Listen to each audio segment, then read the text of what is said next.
नमस्कार, स्वागत है आपका समाचार केसरी न्यूज में। मैं हूं अभिषेक और आज की बड़ी और अहम खबरों के साथ हाजिर हूं। तो चलिए नजर डालते हैं आज की प्रमुख सुर्खियों पर। पश्चिमी एशिया में बीते 21 महीनों से जारी टकराव थम सकता है। अमेरिकी राष्ट्रपति डोनाल्ड ट्रंप ने संघर्ष विराम को लेकर बड़ा बयान दिया है। उन्होंने कहा कि इजराइल ने 60 दिनों के सीज फायर पर सहमति जताई है। उन्होंने हमास को संघर्ष विराम मनाने की चेतावनी दी है। जानिए ट्रंप ने संघर्ष विराम को लेकर और क्या कहा। अमेरिकी राष्ट्रपति डोनाल्ड ट्रंप ने पश्चिम एशिया में जारी हिंसक संघर्ष को लेकर बड़ा बयान दिया है।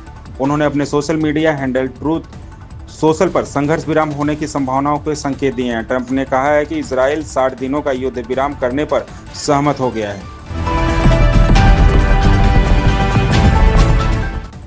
उत्तराखंड कैबिनेट बैठक में विभिन्न विभागों के कुछ अहम प्रस्तावों पर भी चर्चा हो सकती है। मुख्यमंत्री पुष्कर सिंह धामी की अध्यक्षता में बुधवार को राज्य सचिवालय में प्रदेश मंत्रिमंडल की बैठक होगी। माना जा रहा है कि बैठक में विधानसभा के पटल पर रखे जाने वाले विभिन्न विभागों के वार्षिक प्रतिवेदनों और रिपोर्टों को मंजूरी मिल सकती है। इसके अलावा बैठक में विभिन्न विभागों के कुछ अहम प्रस्तावों पर भी चर्चा हो सकती है। ऊर्जा विभाग की भूतापीय ऊर्जा नीति और ग्रीन हाइड्रोजन नीति व इलेक्ट्रिक वाहन नीति भी कैबिनेट में प्रस्तुत किए जाने का प्रस्ताव है।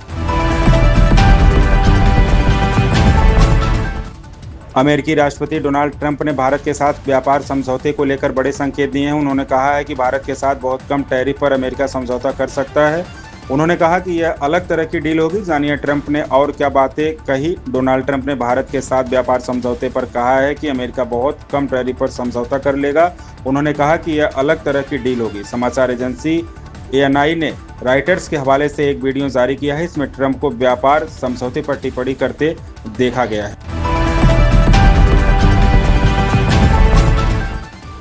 यूपी बोर्ड सहित सभी स्कूलों के लिए ट्रैफिक पुलिस ने नया आदेश जारी किया है। इसके तहत अब वाहन स्कूल परिसर के अंदर ही खड़े किए जाएंगे। छुट्टी के समय वाहन एक साथ नहीं निकलेंगे।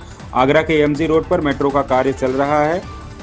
स्कूली वाहनों की वजह से जाम की समस्या हो सकती है। जाम न लगने के लिए यातायात पुलिस ने कमर कस ली है। स्कूल संचालकों के साथ बैठक की गई। छुट्टी के बाद स्कूली वाहनों को एक साथ रवाना नहीं किया जाएगा। परिसर के अंदर बस, वैन और ऑटो की पार्किंग की व्यवस्था करनी होगी। राजधानी देहरादून समेत 4 जिलों में आज भारी बारिश की चेतावनी मौसम विभाग की ओर से दी गई है। उत्तराखंड में बीते 3 दिनों से हो रही मूसलाधार बारिश का असर आज बुधवार कम होने के आसार हैं। हालांकि मौसम विज्ञान केंद्र की ओर से जारी पूर्वानुमान के अनुसार देहरादून समेत टिहरी, नैनीताल और बागेश्वर जिले के कुछ हिस्सों में भारी से भारी बारिश का येलो अलर्ट जारी किया गया है। इसके अलावा अन्य पर्वतीय जिलों में बिजली चमकने और गर्जन के साथ तेज दौर की बारिश होने की संभावना है। आने वाले दिनों की बात करें तो 7 जुलाई तक प्रदेश भर में मौसम बदले रहने के आसार हैं। प्रदेश में अगले साल होने वाले पंचायत चुनाव में कांग्रेस अकेली लड़ते हुए दिखाई दे सकती है। इसके अलावा पार्टी ने तैयारी भी शुरू कर दी है। कांग्रेस और सपा का गठबंधन आने वाले पंचायत के त्रिस्तरीय चुनाव में नहीं दिखेगा। कांग्रेस और सपा की राहें इसमें अलग अलग हो सकती हैं। कांग्रेस ने इसको लेकर संकेत भी दिए हैं। अगर सब कुछ पार्टी की सोच के मन मुताबिक हुआ तो कांग्रेस पंचायत चुनाव में अकेले मैदान में उतरेगी। ऐसे में वह न सिर्फ संगठनात्मक ढांचा दुरुस्त कर रही है बल्कि जनहित के मुद्दों को लेकर निरंतर सड़क पर उतरकर प्रदर्शन कर रही है। उत्तराखंड सरकार ने कांवड़ यात्रा के लिए सख्त निर्देश जारी किया है। बिना नाम व लाइसेंस वाली दुकानें बंद की जाएंगी। निर्देशों का पालन न करने पर 2 लाख तक जुर्माना लगाया जाएगा। प्रदेश सरकार ने कांवड़ यात्रा में आने वाले श्रद्धालुओं को शुद्ध व सुरक्षित भोजन उपलब्ध कराने के लिए सख्त दिशा निर्देश जारी किए हैं। अब यात्रा मार्गों में खाद्य दुकानों पर अनिवार्य रूप से दुकानदार का नाम, लाइसेंस व पहचान पत्र प्रदर्शित करना होगा। सरकार के निर्देशों का पालन न करने पर 2 लाख तक जुर्माना लगाया जाएगा। सीएम धामी ने कहा कि पार्टी में व्यक्ति को प्रतिभा दिखाने का पूरा समय दिया जाता है। इसका उदाहरण मैं आपके सामने हूं। मुख्यमंत्री पुष्कर सिंह धामी ने कहा कि भाजपा आलोचनाओं व अफवाहों से नहीं बल्कि व्यक्ति की निष्ठा, कार्यशैली और समर्पण के आधार पर निर्णय लेती है। कई बार कार्यकर्ताओं को लगता है कि उनकी जानकारी नहीं ली जा रही है, लेकिन नेतृत्व की सभी पर निगाह होती है। धामी भाजपा की प्रांतीय परिषद की बैठक में पहुंचे कार्यकर्ताओं को संबोधित कर रहे थे।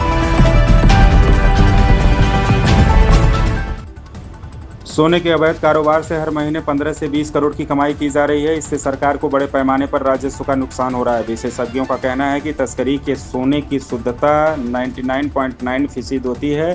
देखें एक ग्राउंड रिपोर्ट। उत्तर प्रदेश से लगते नेपाल बॉर्डर से हो रही सोने की तस्करी को लखनऊ के साथ ही गोरखपुर, वाराणसी में खपाया जा रहा है। लग्जरी बसों और अवैध ट्रेवलरों से तस्कर इन्हें तय अड्डों पर पहुंचाकर हर महीने करीब 15 से 20 करोड़ की कमाई कर रहे हैं।